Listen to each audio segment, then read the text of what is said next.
নমস্কার সকলকে। সমানুপাত বা প্রপোর্শনে বিভিন্ন ধরনের অঙ্কগুলো একেবারে সহজ উপায় আর নিখুঁত পদ্ধতিতে কিভাবে করে করতে হয় সেটাই আজ আমি তোমাদের এই ক্লাসে শেখাবো। তাহলে চলো আর কথা না বাড়িয়ে সরাসরি বোর্ডেই দেখা যাক। দেখো প্রথমে কি বলছে, সর্বাণী 3টি পেন্সিল 24 টাকায় কিনেছে, এরকম 9টি পেন্সিল কিনতে তার কত খরচ হবে। তাহলে ভালো করে দেখো অঙ্কটা কি বলছে, সর্বাণী 3টে পেন্সিল 24 টাকায় কিনেছে, মানে 3টে পেন্সিল কিনতে 24 টাকা খরচ হয়েছে। তাহলে বলছে এরকম 9টা পেন্সিল কিনতে তার কত টাকা খরচ হবে। তাহলে আমাদের প্রথমেই দেখতে হবে অঙ্কটায় কী কী একক রয়েছে। তাহলে দেখো বলছে প্রথমে 3টি পেন্সিল মানে পেন্সিল সংখ্যা, আর কি রয়েছে 24 টাকা মানে টাকার পরিমাণ। তাহলে দুটো একক রয়েছে অঙ্কে, সেটা হলো একটা হচ্ছে পেন্সিল সংখ্যা আর একটা হচ্ছে টাকা। তাহলে আমাদের উত্তরে কোনটা জানতে চাইছে, কত খরচ হবে মানে টাকার পরিমাণটা জানতে চেয়েছে। তাহলে আমরা দুটো ছক বানিয়ে নেব। তাহলে মানে যেটা আর কি আনসার হিসাবে চাইবে সেই ছকটাকে আমাদের সবসময় ডান পাশে রাখার চেষ্টা করতে হবে। তাহলে বাঁ পাশে লিখবো হচ্ছে পেন্সিল সংখ্যা ব্র্যাকেটের টি, আর ডান পাশে হচ্ছে কি বলতো খরচ, ব্র্যাকেটে হচ্ছে এককটা অবশ্যই টাকা। তাহলে 3টে পেন্সিল কিনতে তার কত খরচ হয়েছে 24 টাকা। তাহলে এখানে আমরা পেন্সিল সংখ্যার জায়গায় লিখব 3, খরচের জায়গায় লিখব 24, আর 9টা পেন্সিল কিনতে তার কত টাকা খরচ হবে 9, আর এটা এক্স, এটা একটা যে কোনো চলরাশি আমরা ধরে নেব। ওকে, তাহলে এখানে অঙ্কটায় দুটো একক রয়েছে, একটা পেন্সিল সংখ্যা আর একটা হচ্ছে খরচ। ভালো করে তোমরা একটু দেখে বলো তো যে পেন্সিল সংখ্যার খরচ কোন সমানুপাতে রয়েছে, মানে সরল সমানুপাতে নাকি ব্যস্ত সমানুপাতে। আচ্ছা, পেন্সিল সংখ্যা এখানে কি হচ্ছে 3 থেকে 9 মানে বাড়ছে। আচ্ছা, পেন্সিল সংখ্যা যদি বাড়ে তাহলে খরচ কি বাড়বে না কমবে? অবশ্যই খরচ বাড়বে। তাহলে পেন্সিল সংখ্যা বাড়ছে সাথে খরচও বাড়ছে, সেই কারণে এরা সরল সমানুপাতে রয়েছে। তাহলে ফার্স্টে আগে আমরা লিখে নেব যে এই যে পেন্সিল সংখ্যা মানে একক দুটো ও খরচ সরল সমানুপাতে আছে। মানে কোন টাইপের সমানুপাতে আছে, সরল না ব্যস্ত, সেটা আগে ফার্স্টে আমাদের লিখে নিতে হবে। আর সেইটা আমাদের এই একক দুটো আর এদের ভ্যালুগুলো দেখেই বুঝতে হবে। ওকে, তো সরল সমানুপাতে যখন আছে তাহলে এইবার আমাদের সমানুপাতটা সাজাতে হবে। কি করে সাজাবো, এই যে 3:9 এরকম নিচে নিচে করে লিখতে হয় 3:9। এবার সমানুপাত মানে মাঝে একটা ডাবল ইস্টু থাকবেই, ডাবল ইস্টু কী হবে 24:x, 24:x। এই সমানুপাত থেকে আমাদের এই এক্সের ভ্যালুটাই বার করতে হবে। তাহলে 3:9 মানে এইটা বাই এটা, ডাবল ইস্টু এইটা বাই এটা। ওকে, তাহলে এইবার আমরা এটাকে অ্যাডজাস্ট করব। এটা 3:9টাকে আমরা লিখবো 3/9, আর সমানুপাতের এখানে ডাবল ইস্টুর জায়গায় আর কি ইকুয়াল টু হয়ে যায়, এটা তো আমি তোমাদের আগেই শিখিয়েছিলাম। আর 24:x-কে লিখবো 24/x। ওকে, এইবার কোনাকুনি গুণ করতে হয়, কোনাকুনি গুণ করলে এটা হয়ে যাবে 3x ইকুয়াল টু 24 × 9। এটা গুণটা করবে না, এখন রেখে দাও। তাহলে এক্সের ভ্যালু কত হবে, এক্সের ভ্যালু হয়ে যাবে এই যে 24 × 9, আর 3টা এই পারে ভাগ হয়ে নিচে নেমে আসবে। তাহলে 3 আর 24 দেখো কাটে, এটা হবে 3 8 24, 9 আর 8 গুণ করলে কত হয় 8 9 72। তার মানে 9টি পেন্সিল কিনতে সর্বাণীর এই 72 বা 72 টাকা খরচ হবে। আচ্ছা, নেক্সট অঙ্কটা দেখো কি বলছে, একটি ট্রেন 296 কিমি দূরত্ব 8 ঘন্টায় যায়, তাহলে 11 ঘন্টায় ট্রেনটি কতটা দূরত্ব যাবে। তাহলে ভালো করে দেখো কি বলছে, একটা ট্রেন 296 কিমি দূরত্ব 8 ঘন্টায় যায়, তাহলে বলছে 11 ঘন্টায় ট্রেনটা কতটা দূরত্ব বা ডিস্টেন্স যাবে। তার মানে এখানে অঙ্কটায় কি কি একক আছে বলো তো, 296 কিমি দূরত্ব, তার মানে এটা হচ্ছে দূরত্ব, আর 8 ঘন্টায় যায় মানে এটা হচ্ছে সময়। তার মানে দূরত্ব আর সময় এই দুটো একক রয়েছে। আর উত্তরে কি জানতে চাইছে, কতটা দূরত্ব। তার মানে আমাদের ছকটাকে এমনভাবে সাজাতে হবে যাতে দূরত্বটা ডান পাশে থাকে। তাহলে আগে আমরা লিখে নিই। তাহলে এটা হচ্ছে সময়, ব্র্যাকেটে এককটা হচ্ছে ঘন্টা, আর এইদিকে হচ্ছে দূরত্ব, একক কী হবে অবশ্যই কিমি হবে।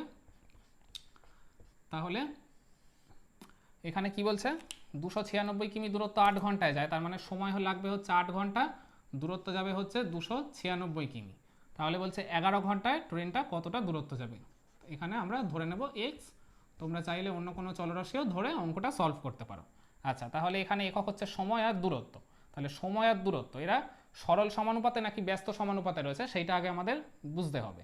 তাহলে সময়টা এখানে কি হচ্ছে 8 থেকে 11 মানে বাড়ছে, তো সময় বাড়লে দূরত্ব কি বাড়বে না কমবে? অবশ্যই দূরত্বও বাড়বে। কারণ দূরত্ব বাড়লে তবেই তো সময় বাড়বে, তাই তো? তার মানে সময় আর দূরত্ব এখানে সরল সমানুপাতে রয়েছে। তাহলে আগে আমরা লিখে নেব সময় ও দূরত্ব সরল সমানুপাতে আছে। এরপর আমরা সমানুপাতটা গঠন করে অঙ্কটা সলভ করব। তাহলে সমানুপাতটা কি হবে? এই যে 8:11, ঠিক আগেরটার মতোই। তারপর সমানুপাতের জন্য একটা ডাবল ইস টু, তারপর 296:x। এরপর সাজিয়ে আমাদের অঙ্কটা সলভ করতে হবে। তাহলে এটা হয়ে যাবে 8/11 ডাবল ইস টুর জায়গায় ইকুয়াল টু, তারপর 296/x। এরপর ক্রস গুণ, তাহলে এটা হয়ে যাবে 8x ইকুয়াল টু 11 ইন্টু 296। এবার তোমাদের x এর মান বের করার পালা।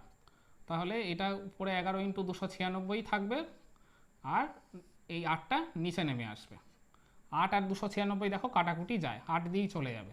তাহলে এটা কত হবে বলো তো? এটা হবে 3 8 24, 7 8 56। তাহলে 11 আর 37 আমাদের গুণ করতে হবে। কত হয় দেখি? এটা 7 একে 7, 7 আর 3 10 0, হাতে 1, 3 একে 3 আর 1 4। তার মানে 11 ঘন্টায় ট্রেনটা এই 407 কিমি দূরত্ব যাবে।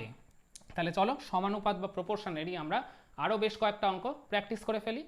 এরপরে দেখো কি বলছে, 720 গ্রাম ক্রোমিয়াম প্রয়োজন হয় 6 কিগ্রা স্টেইনলেস স্টিল তৈরি করতে। তাহলে 1200 গ্রাম ক্রোমিয়াম লাগবে কত কিগ্রা স্টেইনলেস স্টিল তৈরি করতে? তাহলে আগে আমরা দেখে নেব অঙ্কটায় কী কী একক রয়েছে। 720 গ্রাম ক্রোমিয়াম, তার মানে ক্রোমিয়ামের পরিমাণ, আর বলছে 6 কিগ্রা স্টেইনলেস স্টিল, তার মানে স্টেইনলেস স্টিল। ক্রোমিয়াম আর স্টেইনলেস স্টিল এই দুটো একক রয়েছে। আর উত্তরে কি চাইছে? উত্তরে চাইছে স্টেইনলেস স্টিল, তার মানে এটা ডান পাশে রেখে আমাদের সাজাতে হবে ছকটা। তাহলে আমরা আগে লিখে নিই ছকটা, যে ক্রোমিয়ামের একক কি বলতো? ক্রোমিয়ামের একক হচ্ছে এই যে গ্রাম, তাহলে ব্র্যাকেটে গ্রাম থাকবে। আর একটা কি আছে? স্টেইনলেস স্টিল, তো আমরা এটাকে শর্টকাটে না হয় স্টিলই লিখলাম। স্টিলের একক হচ্ছে এই যে কিগ্রা। এইবার মান বসানোর পালা। তাহলে প্রথমে কত আসবে? 720 গ্রাম ক্রোমিয়াম প্রয়োজন হচ্ছে কত কিগ্রা স্টেইনলেস স্টিল বানাতে? 6 কিগ্রা স্টেইনলেস স্টিল বানাতে। তাহলে বলছে 1200 গ্রাম ক্রোমিয়াম প্রয়োজন পড়বে কত কিগ্রা, মানে ওই এক্স ধরে নেব। আচ্ছা, এইবার আমাদের দেখতে হবে ক্রোমিয়াম আর স্টিল এরা কি সরল সমানুপাতে নাকি ব্যস্ত সমানুপাতে রয়েছে। এখানে কি ক্রোমিয়ামের পরিমাণ বাড়ছে, তার মানে ক্রোমিয়ামের পরিমাণ যদি বাড়ে তাহলে স্টিল বানাতে কি বেশি পরিমাণ লাগবে নাকি না কম পরিমাণ লাগবে? ক্রোমিয়ামের পরিমাণ বাড়লে অবশ্যই স্টিলের পরিমাণও একই সাথে বাড়বে, কখনোই কমবে না। তার মানে এরা সরল সমানুপাতেই রয়েছে। তাহলে আমাদের ওই লাইনটাই লিখতে হবে যে ক্রোমিয়াম ও স্টিল সরল সমানুপাতে রয়েছে। তাহলে এটা আমি আর লিখছি না, তোমরা এটা লিখে নেবে, আমি জাস্ট সমানুপাতটা লিখে অঙ্কটা সলভ করে দেখিয়ে দিচ্ছি। তাহলে এইরকম আসবে 720:1200, তারপর ডাবল ইস টু এই যে 6:x, এরকমই থাকে। তারপর আমাদের এবার এটাকে সাজিয়ে অ্যাডজাস্ট করতে হবে। এই যে 720/1200 ইকুয়াল টু 6/x, তাই তো? তাহলে এবার এটাকে কোনাকুনি গুণ করতে হবে। এই 720-র সাথে এক্সটা গুণ হয়ে যাবে, আর এই 1200 ইন্টু 6 হয়ে যাবে। তারপর এবার এক্স এর মান আমাদের বের করার পালা। এক্স এর মান কত হবে? এই যে 1200 ইন্টু 6 বাই এই 720টা এই পারে নেমে আসবে। এবার দেখো কাটাকুটি চলে যাবে, দেখো 0 0 কাটছে, 6 আর 72 এরা কিন্তু কাটে, 6 কে 6, 6 দুগুণে 12, আর 12 আর 120 তো সরাসরি কেটেই যাবে। এটা হবে 12 10 120, তার মানে এক্স এর মান আমাদের বেরোলো 10। তার মানে এখানে 1200 গ্রাম ক্রোমিয়াম লাগবে 10 কিগ্রা স্টেইনলেস স্টিল তৈরি করতে। এরপর নেক্সট হয় কি বলছে দেখো, কিছু পরিমাণ খাদ্যে 12 জন লোকের 20 দিন চলে, তাহলে ওই সমপরিমাণ খাদ্যে 40 জন লোকের কত দিন চলবে? তাহলে ভালো করে দেখো কি বলছে। বলছে একটা নির্দিষ্ট পরিমাণ খাদ্য আছে, তাতে 12 জন লোক ওই খাবারটা 20 দিনে খেতে পারে। তাহলে বলছে ওই একই পরিমাণ খাদ্যে 40 জন লোক যদি থাকে তাহলে তাদের কত দিন চলবে? তাহলে এখানে এককে কি রয়েছে? 12 জন লোক মানে লোক সংখ্যা, আর এত দিন মানে সময়। আর উত্তরে কি চাইছে? উত্তরে চাইছে কত দিন, মানে সময়টাই চাইছে। তার মানে সময়টা ডান পাশে আমাদের রাখতে হবে। তাহলে এখানে এটা এই পাশে থাকবে হচ্ছে লোক সংখ্যা, একক কি হবে? অবশ্যই জন, আর এই পাশে কি থাকবে? সময়, একক হচ্ছে দিন। তাহলে লোক সংখ্যা কত হবে? 12 জন লোকের 20 দিন চলছে, তার মানে লোক সংখ্যা হবে 12, 12 জন লোকের 20 দিন চলে। তাহলে বলছে 40 জন লোকের ওই একই পরিমাণ খাদ্যে কত দিন চলবে, এটাকে আমরা এক্স ধরে নেব। আচ্ছা, তাহলে এইবার আমাদের দেখতে হবে এই দুটো একক মানে লোক সংখ্যার সময় কি সরল সমানুপাতে নাকি ব্যস্ত সমানুপাতে রয়েছে। আচ্ছা, এইখানে লোক সংখ্যা কি বাড়ছে, তো তাহলে সময় কি হবে বলো তো, বাড়বে নাকি কমবে? আচ্ছা, তার আগে এখানে দেখো ভালো করে কি বলছে, একটা নির্দিষ্ট পরিমাণ খাদ্য আছে, তাতে 12 জন লোক 20 দিন সেই খাবারটা খেতে পারে। তাহলে ওই একই পরিমাণ খাদ্য মানে খাবারের পরিমাণটা কিন্তু বাড়ছে না বা কমছেও না, ওই একই পরিমাণ খাদ্য তাহলে 40 জন লোকের খেতে তাহলে কতদিন সময় লাগবে? তাহলে একটা নির্দিষ্ট পরিমাণ খাদ্য যদি 12 জন লোক খেতে 20 দিন সময় নেয়, তাহলে 40 জন লোক মানে লোক সংখ্যা তো বাড়ছে, খাবারের পরিমাণ সেম, তাহলে কি তাদের বেশি দিন লাগবে না কম দিন লাগবে? অবশ্যই অনেক কম দিন লাগবে। কিন্তু কেন বলো তো, কারণ খাবারের পরিমাণ তো সেম, কিন্তু আবার এদিকে লোক সংখ্যা বেড়ে যাচ্ছে, তো লোক সংখ্যা বাড়লে ওই একই পরিমাণ খাবার তো অনেক কম দিনে শেষ হয়ে যাবে, তাই তো? তাহলে এখানে দেখো 12 থেকে 40 মানে লোক সংখ্যা তো বাড়ছে, লোক সংখ্যা বাড়লেও যেহেতু আমরা আর কি বুঝলাম যে লোক সংখ্যা বাড়ার ফলে খাবারটা খেতে আর কি কম দিন সময় লাগবে, কম তাড়াতাড়ি শেষ হয়ে যাবে খাবারটা, সেই কারণে সময়টা আমাদের কমবে। তার মানে লোক সংখ্যা বাড়ছে আবার এদিকে সময় কমছে, তার মানে এই দুটো একক ব্যস্ত সমানুপাতে রয়েছে। ওকে, যদি এই পাশেও বাড়তো এই পাশেও বাড়তো বা এই পাশেও কমতো এই পাশেও কমতো ঠিক আগেরগুলোর মতো, তাহলে তখন এরা সরল সমানুপাতে থাকতো। কিন্তু এই পাশে দেখো বাড়ছে, কিন্তু এই পাশের ভ্যালুটা কমে যাচ্ছে, আমরা এক্ষুনি ক্যালকুলেট করে সেটা বের করলাম। তাহলে কিন্তু এই লোক সংখ্যার সময় এরা ব্যস্ত সমানুপাতে রয়েছে। তাহলে ফার্স্টে আমরা লিখে নেব যে লোক সংখ্যা ও সময় ব্যস্ত সমানুপাতে আছে। এইবার আমরা সমানুপাতটা গঠন করে অঙ্কটা সলভ করব। তাহলে সমানুপাতটা এখানে কি হবে বলো তো, 12:40, এটা ঠিক যে আগেরটার মতোই হবে। ডাবল ইস টু সরল সমানুপাত থাকলে কি করতাম, এইটা ইস টু এইটা, ডাবল ইস টু এইটা ইস টু এইটা। কিন্তু যখন এখানে ব্যস্ত সমানুপাত রয়েছে, এইটা ইস টু এইটা যেমন আছে এইখানে কি হবে বলো তো, এইটা ইস টু এইটা উল্টো করে লিখবে, মানে এক্স ইস টু 20 হয়ে যাবে। এটা কেন হলো, যেহেতু ব্যস্ত সমানুপাতে রয়েছে সেই কারণে। আশা করি বুঝতে পারলে। তাহলে এবার এটাকে সাজিয়ে লেখো, 12/40 ইকুয়াল টু x/20। তাহলে এবার কোনাকুনি গুণ করে দাও, এটা হবে 40x ইকুয়াল টু 12 ইন্টু 20। তাহলে এবার x এর মান বের করার পালা, x ইকুয়াল টু তাহলে কত হবে, 12 ইন্টু 20/40। দেখো 0 0 কাটছে, 2 আর 4 কেটে যাবে, এটা 2 হবে, আর 2 আর 12 কিন্তু কাটবে 6। তাহলে আমাদের উত্তর কিন্তু বেরিয়ে এলো যে ওই সমপরিমাণ খাদ্যে 40 জন লোকের তাহলে মাত্র 6 দিন চলবে। তাহলে চলো আর একটা অঙ্ক প্র্যাকটিস করে নিলেই এই সমানুপাতের এই টোটাল ব্যাপারটা তোমাদের কাছে পুরোপুরি ক্লিয়ার হয়ে যাবে। তাহলে আজকের লাস্ট অঙ্কটা কি বলছে দেখো, এক কৃষক তার জমিতে 48টি লাঙল দিয়ে 27 দিনে সমস্ত জমি চাষ করেছেন। ওই সকল জমি 16 দিনে চাষ করতে চাইলে কতগুলি লাঙলের প্রয়োজন হবে?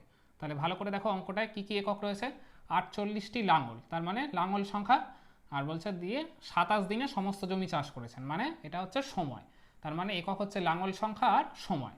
আর উত্তর কি চাইছে, বলছে কতগুলি লাঙলের প্রয়োজন হবে, তার মানে লাঙল সংখ্যাটা আমাদের ডান পাশে রাখতে হবে।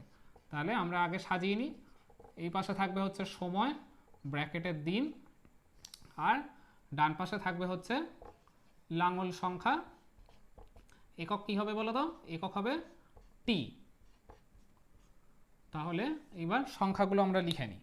তাহলে কি বলছে, 48টা লাঙল দিয়ে 27 দিনে জমি চাষ করে, তাহলে এখানে হবে 27, লাঙল সংখ্যার জায়গায় থাকবে 48, আর বলছে 16 দিনে জমি চাষ করতে চাইলে কতগুলো লাঙলের প্রয়োজন হবে। লাঙল সংখ্যা আমরা x ধরে নিলাম, ঠিক আগেরগুলোর মতোই। আচ্ছা, এইবার আমাদের বুঝতে হবে এই দুটো একক কি সরল সমানুপাতে নাকি ব্যস্ত সমানুপাতে রয়েছে। আচ্ছা, ভালো করে দেখো এখানে কি হচ্ছে, সময়টা কমছে, তো সময় কমলে কি লাঙল সংখ্যা বাড়বে না কমবে? এইটা বোঝার জন্য আমাদের একবার অঙ্কটায় ভালো করে চোখ বোলাতে হবে। দেখো কি বলছে, এক কৃষক তার জমিতে 48টি লাঙল দিয়ে 27 দিনে সমস্ত জমি চাষ করেছেন, মানে নির্দিষ্ট পরিমাণ জমি 48টা লাঙল দিয়ে 27 দিনে চাষ করেছেন। তাহলে বলছে ওই সকল জমি, মানে জমির পরিমাণ কিন্তু নির্দিষ্ট, মানে ওই সেমই থাকছে, বাড়ছেও না কমছেও না। বলছে ওই একই পরিমাণ জমি 16 দিনে যদি চাষ করতে চায় তাহলে কতগুলো লাঙলের প্রয়োজন হবে। যে আর কি জমি, মানে যত জমি 27 দিনে চাষ করতে যদি 48টা লাঙলের প্রয়োজন হয়, তার মানে বলছে 16 দিনে, মানে আমরা কম দিনে যদি আর কি ওই সব জমি চাষ করতে চাই, তার মানে সময়টা কমছে, তো সময় যদি আর কি কম সময় আমরা যদি সব জমি চাষ করতে চাই, তাহলে কি লাঙল সংখ্যা বেশি লাগবে না কম লাগবে? অবশ্যই বেশি লাগবে। তার মানে সময় এখানে কমছে, তো সময় কমলেও লাঙল সংখ্যা তো বাড়বে, তার মানে সময় আর লাঙল সংখ্যা এখানে কি সম্পর্কে রয়েছে বলো তো? অবশ্যই এরা ব্যস্ত সমানুপাতে রয়েছে। তাহলে এখানটা লিখে নেবে সময় ও লাঙ্গল সংখ্যা ব্যস্ত সমানুপাতে রয়েছে। এটা আর লিখলাম না, আমি একেবারে সমানুপাতটা গঠন করে দেখিয়ে দিচ্ছি। তাহলে সমানুপাতটা কি হবে? 27:16। আর এরা যেহেতু ব্যস্ত সমানুপাতে রয়েছে তাই কি হবে? এইটা বাই এইটা, আর নিচ থেকে এখানে উপরে উঠবে, মানে x:48। এইবার এটাকে সাজিয়ে নিয়ে সমাধান করে ফেলি। 27/16 ইকুয়াল টু x/48। তাহলে এবার কোনাকুনি গুণ করে দাও, এটা হবে 16x ইকুয়াল টু 48 ইন্টু 27। তাহলে এবার x এর মানটা বের করার পালা। x ইকুয়াল টু কত হবে? 48 ইন্টু 27 ডিভাইডেড বাই 16। 16 আর 48 কিন্তু কেটে যাবে, 3 × 48। তাহলে আমাদের এখানে কেটে গেল। তাহলে 3 আর 27 গুণ করে দিলে কত হবে? 3 × 27 হয়ে যাবে 81 বা 81। তার মানে ওই সকল জমি যদি 16 দিনে চাষ করতে চায় তাহলে 81খানা লাঙলের প্রয়োজন হবে। যেহেতু আমরা কম দিনে আর কি তাড়াতাড়ি জমিগুলো চাষ করতে চাইছি, সেই কারণেই আমাদের লাঙল সংখ্যা অনেকটাই বেশি পরিমাণে লাগবে। সেই কারণে 48 থেকে এখানে 81টা লাঙলের এখন প্রয়োজন হবে। তাহলে আমি মনে করি আজকে সমানুপাতের এই ক্লাসটা তোমাদের সবার কাছেই অনেক অনেক ভালো লেগেছে। বাড়িতে তোমরাও এইগুলো প্র্যাকটিস করতে থাকো, তাহলে দেখবে তোমরাও এই টাইপের অঙ্কগুলো খুবই সহজ আর অনায়াসেই সলভ করে ফেলতে পারছো। তাহলে এতক্ষণ তোমরা যারা আমার এই ক্লাসটা ধৈর্য ধরে আর মনোযোগ সহকারে ফলো করলে, তারা সমানুপাতের এই দুটো অঙ্ক ঠিক আমার দেখানো ওই মেথডগুলোর মাধ্যমেই সলভ করে প্রতিবারের মতো কমেন্টে আমাকে আনসারটা জানিয়ে দাও। তাহলে আজকের ভিডিওটা আমরা এখানেই শেষ করছি। দেখা হচ্ছে আবার পরবর্তী কোনো ক্লাসে। সবাই ভালো এবং সুস্থ থাকবেন। ধন্যবাদ।